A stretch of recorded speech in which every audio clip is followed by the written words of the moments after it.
There she goes again. Talk. Ooh, gotta talk. All right. I'm gonna buy you a microphone. Oh, that'd be nice. I'm gonna get you one for your birthday.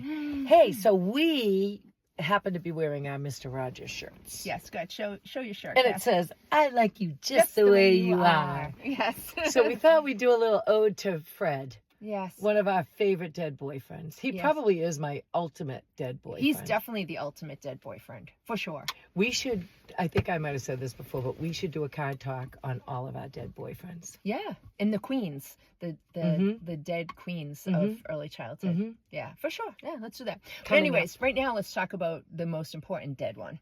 Fred. Dead Fred. We fight over Fred Rogers. Yes, we love and Mr. Rogers. I don't know if you were at that conference with me years ago, but I met him and I got to hear him speak and his wife, and oh my God, they're so cute. Yeah, no, I wasn't there, but I was Well, a they child. were. He was alive then. Yeah, when he was alive.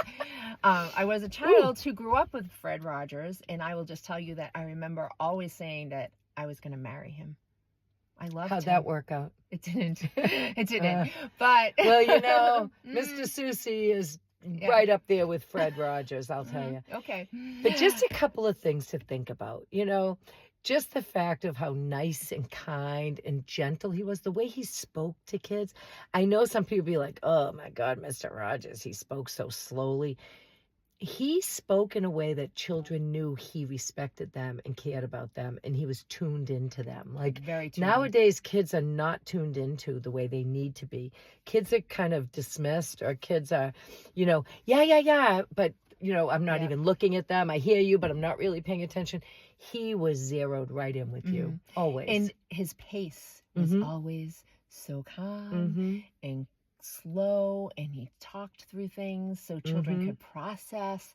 Such an important, I mean, he was just a gift. He really was a gift. I agree.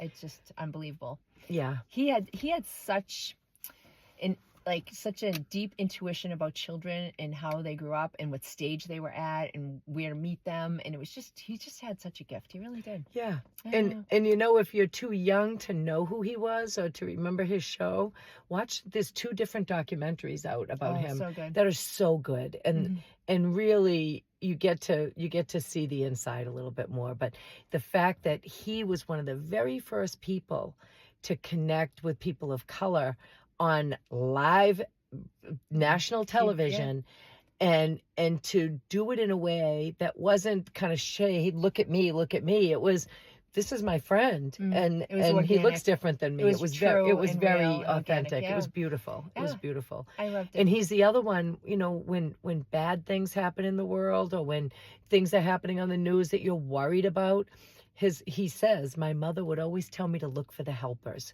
When I was afraid or nervous about something, my mother would say, look for the helpers. And I know when the Boston Marathon massacre happened, a lot of teachers were using that same sort of connection with kids. You know, let's look for the helpers. Let's look and see who's out there to help. So we can learn a lot from Fred. Yeah. And his play quote. I mean, everything.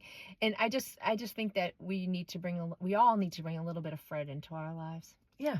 Yeah. Bring some Fred in. And if you don't know his play quote, it was to the effect of, play isn't frivolous, play is serious work, and play really truly is the work of children. Yeah. And I think if we all remember that they're not just playing ever, they're playing with purpose.